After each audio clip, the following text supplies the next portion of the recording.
So guys, I thought I'd shoot a little video of some upgrades that are happening out here with the duck pond system.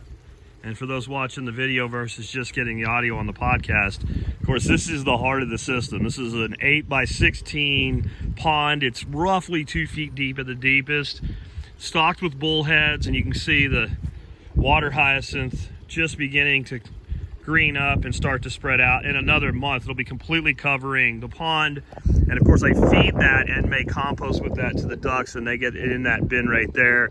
And later that material goes with the bedding into the larger compost systems. And then these 3 tanks here primarily grow goldfish and minnows, which actually are feedstock for the bullheads. And there's also goldfish and minnows in the main tank. This is the system as it was installed. Later we put in these 3 wicking beds. I'm not wicking beds, ebb and flow beds. You can see this one is primarily just growing green onions right now. I'm just beginning to start planting them out. There's some stuff going on here that I really won't belabor today, but there is some water chestnut in here being sprouted out. It will actually probably be planted elsewhere. I'll probably leave one in this bed. What's cool about these beds like this is if you look inside this one, you'll see how much higher I'm holding the water. So this is the outflow when this cycles in. So this is a very short ebb and flow right now because I have some aquatic plants, namely those chromes of the Chinese water chestnut in there. So I want to keep the system really damp. Little lettuce leaf basil coming up there. And this will make more sense if you're watching the video again. You can see that I've all the way to the bottom with this one when it ebbs back out, same height when it flows in. So even though these are on one common pump, this one, just by changing that, I can change how much water we hold in the system. This is really useful when you're planting plants from seed directly into an ebb and flow bed. You can keep that water really high until those plants start to put roots in, and then you can just pull that stand up out and drop it down. So that's the system as it was. Here's the expansion. Some of this I've already talked about, but I thought it'd be good today. We have a 5-tiered system, basically. It's 4 tanks, but the 5th tier is going back into the pond. So this single pipe here runs off the same pump that runs these 3 tanks. These 3 tanks are on a common flow, common level, 3 deliveries, 1 return right there to the corner of the tank. These 4, we have 1 pipe coming in, plenty of pressure left. You can see that I have quite a bit of restriction on this pump and all 3 of those. So we could add another tier if we really wanted to off that 1 pump. And that's really making the most of energy. Now, the other thing that's happening here is, so you can see we're getting plenty of bubbles. One of my patented little air stacks here with that delivery coming in. So that's just the water coming into the first tank. These tanks hold, when full, about 150 gallons. They're probably holding about 100 gallons at the level I have them set. Here you can see the overflow apparatus I set up. It's 2-inch pipe, and it has these little screens that you buy at Home Depot or Lowe's. They're like $1 a piece. So it has 3 of those. There's 2 under the water, goes to a T, and then this piece comes above the water. And what that does is, if we ever get kind of a clog up on these things down here in the water, right? And it does happen, and that water level begins to rise. This still gives me about 1.5 inches, 2 inches of freeboard above the top of the tank before we get an overflow. And it gives me more time to catch it because this one will start out completely clean. So this is a modification I made to the overflow. I do not use these to set the height of the water. I use these overflow stacks on the other side. So this height of this right here sets the height of that tank, and that goes all the way through and then returns to that corner. So what we're going to be doing with these tanks that's a little bit different than the ones up against the wall, since they get a lot more sun, these are going to be growing duck potato, water chestnut, aquatic mint, Ipamera aquatica, which is Chinese water spinach, all kinds of stuff like that. These are going to primarily be plant growing systems, these 4 tanks, instead of more fish. We do have Gambrosia, which are the mosquito fish minnows in them. And we do have our Neocardania shrimp in them, which are also feedstock and just one of my little experiments. Additionally, I talked about this before. I have added these little bulkheads here and this little stand up. So I got a 1/2-inch bulkhead in addition to the 2-inch bulkhead that's doing the return line that just comes out the side of the tank. If I push that under, you can see water pours out quite aggressively. So what we're doing now, we're setting up, each one of these 4 tanks has an additional overflow bulkhead. And now it'll start to make more sense If you look down here in the field, you'll see there's 3 stone kind of rings, I guess, more squarish than ringish. This one's already filled with soil.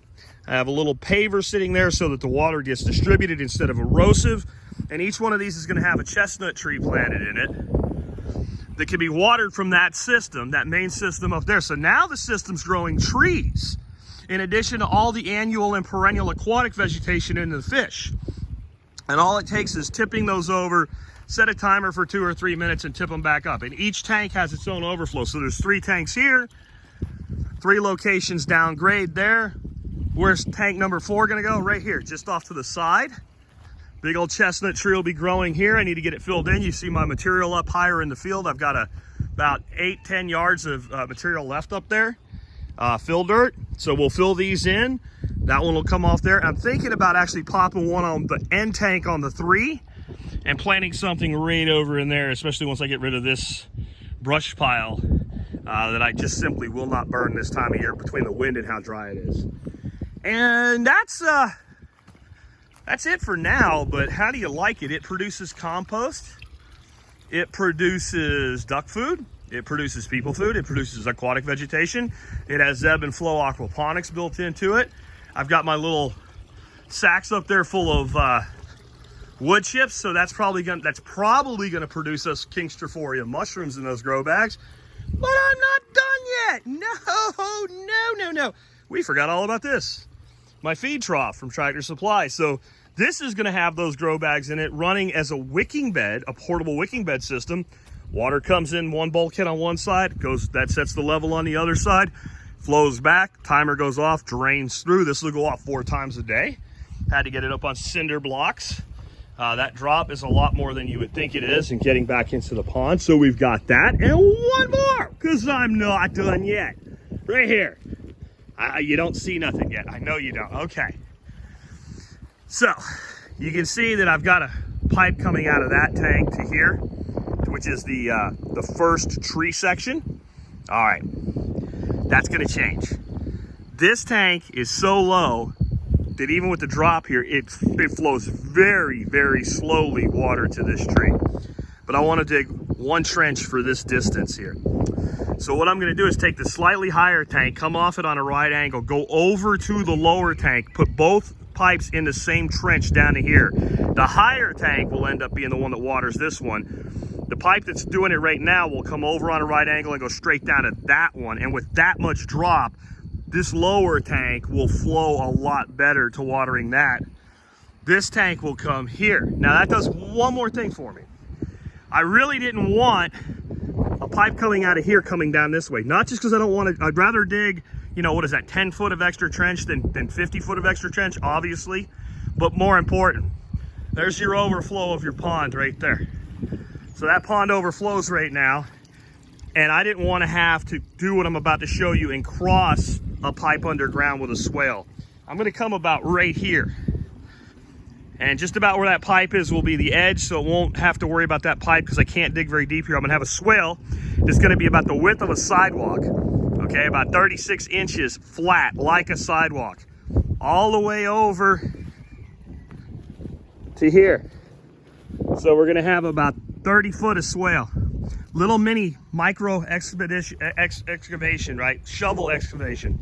I'll take my tiller, which I do still keep around, and I will till the area. It'll make it easy. Clean it out, go downgrade side with a pile. Then I'll build that berm up even more with some of that fill dirt that I have sitting over there in the field.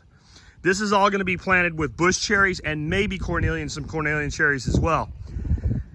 Take some of that fill dirt, make a little bit of an incline to get over this area right here between these 2 tanks. And I'm gonna take the leftover liner from the pond and line that like a creek bed.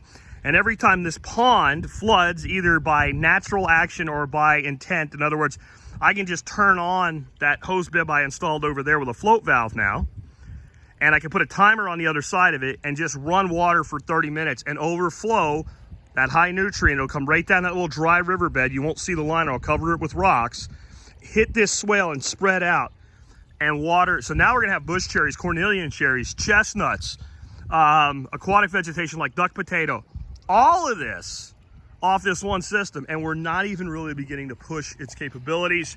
Hope you guys enjoyed that. If you got the audio only, not only can you watch the video of the whole podcast today, but you can get just the video that you just heard in audio on my various platforms, Rumble, YouTube, Odyssey, etc.